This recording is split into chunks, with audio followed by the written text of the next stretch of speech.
Hezbollah Iran Hezbollah Israel ആക്രമണം അത് ഏത് തരത്തിലേക്ക് ഇനി നീങ്ങും എന്നത് വളരെ സുപ്രധാനമായ ഒരു കാര്യമാണ്. ഏതായാലും ഇന്റർനാഷണൽ ആറ്റമിക് എനർജി ഏജൻസി ഒരു കാര്യം പറയുന്നത് ഈ ന്യൂക്ലിയർ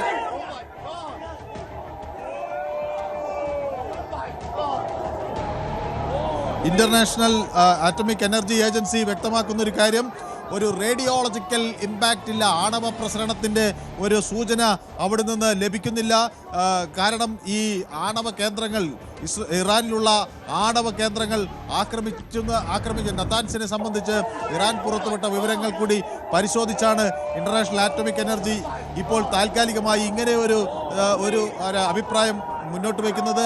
റേഡിയോളജിക്കൽ ഇമ്പാക്റ്റ് ഇല്ല, പക്ഷേ റേഡിയോളജിക്കൽ ഇമ്പാക്റ്റ് ഉണ്ടായാൽ അത് വലിയ തോതിലുള്ള ഒരു പ്രതിസന്ധിയിലേക്ക് ഇറാനെ നയിക്കും എന്ന കാര്യത്തിൽ സംശയമില്ല. അങ്ങനെ യുദ്ധം അതിൻ്റെ ഏറ്റവും ബീഭത്സമായ മുഖമാണ് പ്രകടമാക്കുന്നത്. 550-ലധികം ആളുകൾ കൊല്ലപ്പെട്ടു. അതോടൊപ്പം തന്നെ സ്കൂളുകളിലേക്ക് നടന്ന ആക്രമണത്തിൽ കുട്ടികൾ ഉൾപ്പെടെ മരിക്കുന്ന ഒരു സാഹചര്യം ഇറാനിൽ ഉണ്ടായി. ഹെസ്ബുള്ളയുടെ ഡെപ്യൂട്ടി സെക്രട്ടറി കൊല്ലപ്പെട്ടിരിക്കുന്നു. അതുപോലെ ഹെസ്ബുള്ള കേന്ദ്രങ്ങൾക്ക് നേരെ വിപുലവുമായ ആക്രമണം നടക്കുന്നു. ഹെസ്ബുള്ളയുടെ 31ഓളം ആളുകൾ കൊല്ലപ്പെട്ടതിൻ്റെ വിവരങ്ങൾ പുറത്തുവരുന്നു. സൗദി അറേബ്യ ഇപ്പോൾ അവിടേക്ക് വന്ന ഒരു റാസ് ടുണ ഓയിൽ റിഫൈനറിയിലേക്ക് വന്ന ഡ്രോണുകളെ പ്രതിരോധിച്ചു എന്ന വിവരങ്ങൾ നൽകുന്നു. സൗദി അറേബ്യയിലെ റാസ് തനൂറ ഓയിൽ റിഫൈനറിയിലേക്ക് ഡ്രോൺ ആക്രമണങ്ങൾ വന്നുവെന്ന് സൗദി പറയുമ്പോൾ അതിനെതിരെയുള്ള ഒരു ഡിഫൻസ് മെക്കാനിസം അവിടുന്ന് നടത്തിയതായി പ്രതിരോധ മന്ത്രാലയം വ്യക്തമാക്കുന്നു. ഒപ്പം തന്നെ റെഡ് ക്രോസ് 555 അധികം ആളുകൾ കൊല്ലപ്പെട്ടതിൻ്റെ വിവരങ്ങൾ പുറത്തു വരുന്നു. അതിൽ 131 നഗരങ്ങൾ കേന്ദ്രമാക്കിയാണ് ഇപ്പോൾ ആക്രമണങ്ങൾ നടക്കുന്നത് ഇറാനിൽ എന്ന വിവരം കൂടിയാണ് ഇറാനിൽ നിന്ന് പുറത്തു വരുന്നത്. ഇസ്രായേലിൻ്റെ പ്രതിരോധ മന്ത്രി ഇസ്രായേൽ കാറ്റ്സ് ഇപ്പോൾ ഒരു കാര്യം വ്യക്തമാക്കിയിരിക്കുന്നു. ഹെസ്ബുള്ളയുടെ സെക്രട്ടറി ജനറൽ നഈം കാസിം ഒരു ടാർഗറ്റാണ്. അയാളെ വധിക്കാനുള്ള ശ്രമം, ഹെസ്ബുള്ള തലവരെ വധിക്കാനുള്ള ശ്രമം ഇസ്രായേലിൻ്റെ ഭാഗത്തുണ്ടാകുമെന്ന പരസ്യ പ്രഖ്യാപനമാണ് അവിടെ നിന്ന് നൽകുകയും ചെയ്യുന്നത്. അപ്പോൾ ഹെസ്ബുള്ളയ്ക്ക് ഇതിൽ കനത്ത വില നൽകേണ്ടി വരും എന്ന് ഇറാൻ വ്യക്തമാക്കുന്നു. ഹെസ്ബുള്ളയ്ക്ക് കനത്ത വില നൽകേണ്ടി വരുമെന്ന് ഇസ്രായേൽ വ്യക്തമാക്കുന്നു. അതോടൊപ്പം തന്നെ ഇറാൻ്റെ പരമോന്നത നേതാവ് കൊല്ലപ്പെട്ട അതേ മാതൃകയിൽ ഹെസ്ബുള്ളയ്ക്കും അവരുടെ നേതാക്കളെ നഷ്ടമാകും എന്ന് ആ പാത പിന്തുടരുന്ന ആളുകൾക്കൊക്കെ അതേ വഴി തന്നെ ലഭിക്കും എന്നുകൂടിയുള്ള ഒരു ഭീഷണി കൂടിയാണ് ഈ ഇസ്രായേൽ കാട്ട്സിൻ്റെ ഭാഗത്തു നിന്ന് ഉണ്ടാകുന്നത്. ഏതായാലും അടിയന്തര യോഗം വിയന്നയിൽ ചേർന്നു. ഇസ്രായേൽ US ആക്രമണങ്ങളെ തുടർന്ന് ഈ ഇറാനിൽ ആണവ പ്രസരണം ഉണ്ടായിട്ടുണ്ട്. ആണവ കേന്ദ്രങ്ങൾക്ക് നേരെ ആക്രമണം ഉണ്ടായ സാഹചര്യത്തിൽ ആണവ പ്രസരണം ഉണ്ടാകുന്നതിനെക്കുറിച്ചുള്ള വളരെ ഗൗരവമായി എടുത്തുകൊണ്ടാണ് ഇന്റർനാഷണൽ ആറ്റമിക് എനർജി ഏജൻസി ഒരു അസാധാരണ സമ്മേളനം പെട്ടെന്ന് തന്നെ വിയന്നയിൽ വിളിച്ചുകൂട്ടുകയും ഈ വിഷയം ചർച്ച ചെയ്യുകയും ചെയ്തത്. അപ്പോൾ എമർജൻസി ആയിട്ടുള്ള ഇത്തരം യോഗങ്ങൾ വലിയ ആശങ്ക പരത്തുന്നു. അതോടൊപ്പം തന്നെ റഷ്യ ഈ വിഷയത്തിൽ ഒരു പരിശോധന വേണം എന്ന ഒരു നിലപാട് ഈ യോഗത്തിൽ മുന്നോട്ട് വയ്ക്കുകയും ചെയ്തിരുന്നു. അതോടൊപ്പം ഈ ഇന്റർനാഷണൽ ആറ്റമിക് എനർജിയുടെ 35 അംഗ രാഷ്ട്ര ഗവർണർമാരുടെ യോഗം ഇത് ഗൗരവത്തോടെ കാണണമെന്ന ആവശ്യം റഷ്യ മുന്നോട്ട് വയ്ക്കുന്നു. ഏതായാലും ഇന്റർനാഷണൽ ആറ്റമിക് എനർജി ഏജൻസി ഒരു കാര്യം പറയുന്നു, ഇത് വളരെ സൂക്ഷ്മമായി തന്നെ ഈ വളരെ ഗൗരവത്തോടുകൂടി ജാഗ്രതയോടുകൂടി യുദ്ധത്തിൻ്റെ തുടർ നീക്കങ്ങൾ പരിശോധിച്ചു കൊണ്ടിരിക്കുകയാണ്. ഏതായാലും ഇറാനിൽ ഇൻ്റർനെറ്റുകൾ ഇല്ല, ബ്ലാക്ക് ഔട്ടാണ്, 3-ാം ദിനം ഇരുട്ടിൽ എന്ന തരത്തിലേക്ക് കാര്യങ്ങൾ നീങ്ങുന്നു.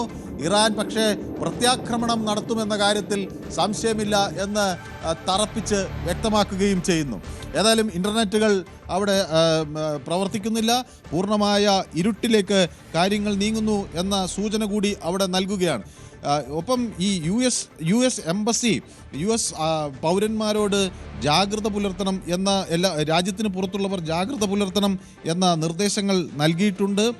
കാരണം ഏതെങ്കിലും തരത്തിലുള്ള തീവ്രവാദ ആക്രമണങ്ങൾ ഉണ്ടായേക്കാം എന്ന സൂചന നൽകി പൗരന്മാരോട് ജാഗ്രത പുലർത്തണം എന്ന് ആവശ്യപ്പെടുകയും ചെയ്യുന്നു. അതോടൊപ്പം തന്നെ ഈ മിസൈലുകൾ ഇന്റർസെപ്റ്റ് ചെയ്യുന്നു എന്ന വിവരങ്ങൾ ദോഹയിൽ നിന്ന് ഇപ്പോൾ വരുന്നു. ദോഹയിലേക്ക് ആക്രമണങ്ങൾ നടക്കുന്നു. അവിടെ രാവിലെ 8 മണിയോടുകൂടി പുലർച്ചെ തന്നെ ഈ വലിയ ശബ്ദം കേട്ടു എന്നാണ് ആളുകൾ വ്യക്തമാക്കുന്നത്. ദോഹയിൽ ആക്രമണം നടക്കുന്നു, കുവൈറ്റിൽ ആക്രമണം നടന്നു എന്ന വിവരങ്ങൾ പുറത്തു വരുന്നു. അതോടൊപ്പം തന്നെ ഈ US-ന്റെ F-15E ഈഗിൾ ഫൈറ്റർ ജെറ്റുകൾ തകർന്നു എന്ന തരത്തിലുള്ള വിവരങ്ങൾ കൂടി പുറത്തു വരികയാണ്. അങ്ങനെ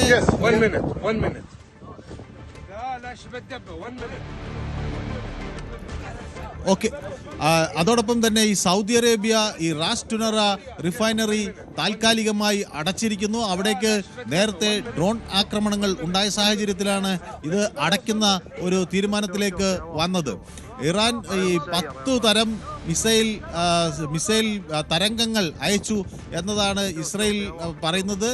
വെസ്റ്റ് ബാങ്കിലേക്കാണ് ഇത്തരം ആക്രമണങ്ങൾ ഉണ്ടായത് എന്ന വിവരങ്ങൾ പുറത്തു വരുന്നത്. അതായത് ഇസ്രയേലിൻ്റെ അധീനതയിലുള്ള വെസ്റ്റ് ബാങ്ക് പ്രദേശത്താണ് അതിലേക്ക് ആക്രമണങ്ങൾ വന്നു എന്ന് പറയുന്നു. ജർമ്മനി ഈ യുദ്ധത്തിൽ പങ്കാളികളാകുമോ എന്ന സംശയം ഒരു വശത്തുകൂടി വരുന്നുണ്ട്. ജർമ്മനി ഈ യുദ്ധത്തിൽ അമേരിക്കയ്ക്കൊപ്പം ചേരുമോ എന്ന സംശയങ്ങൾ, അല്ലെങ്കിൽ അങ്ങനെ ഒരു നീക്കം നടക്കുന്നു എന്ന വിവരങ്ങൾ പുറത്തു വരുന്നു. മാത്രമല്ല അതേസമയം ഈ ഫ്രഞ്ച് വിദേശകാര്യമന്ത്രി ന്യോൽ ബാരറ്റും ഇത് സംബന്ധിച്ച് ചില പ്രതികരണങ്ങൾ നടത്തിയിട്ടുണ്ട്. അത് ഈ പ്രശ്നപരിഹാരത്തിലേക്ക് കാര്യങ്ങൾ നീങ്ങണം എന്നാണ് ഫ്രാൻസ് ആവശ്യപ്പെടുന്നത്. എല്ലാവരും ഇതിൻ്റെ ഉത്തരവാദിത്വം ഏറ്റെടുക്കണം. UN സെക്യൂരിറ്റി കൗൺസിൽ ഇത് ഗൗരവത്തോടുകൂടി കാണണം എന്ന നിലപാട് ഫ്രാൻസ് മുന്നോട്ട് വയ്ക്കുന്നു.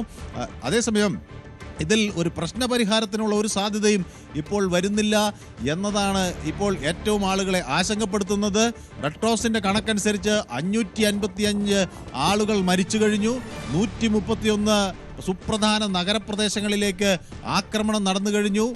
സൗദി അറേബ്യയിലെ റാസ് ടനൂറ ഓയിൽ റിഫൈനറിയിലേക്ക് ആക്രമണം നടന്നിട്ടുണ്ട്. അവിടെ ഡ്രോണുകൾ ആക്രമണമാണ് നടന്നത്.